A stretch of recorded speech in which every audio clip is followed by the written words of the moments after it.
مريتو خملس غزاتا وحدنتو خرغاغص كاب كلن لعلي هلونا حزب تግራይ ክረጋገጽ ሰላም ህዝብ ትግራይ ክረጋገጽ እንድሕር ኮይኑ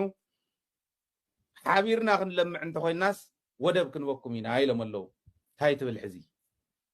ታይ ትብል ሕዚ ፀረ ደደቢት ዝኸድ ዝነበረ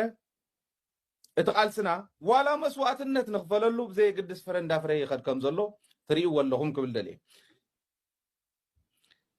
ህዝቢ ትግራይ መስዋዕትነት ከፊሉ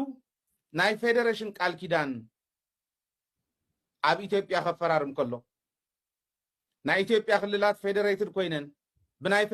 ብናይ ፌደሬሽን ቃል ኪዳን ክትኣሳሰራ ከለዋ ብመስዋዕትነት ህዝቢ ትግራይ ክትኣሳሰራ ከለዋ እዚ ህዝቢ እዚ ከም ህዝቢ ሽልማት የድልየን እዩ ኒሻን መድልየን እዩ ካብ ጀኖሳይድ እናወሰኽካ ይኮንካ እንትኸይድ ማንም ባንዳ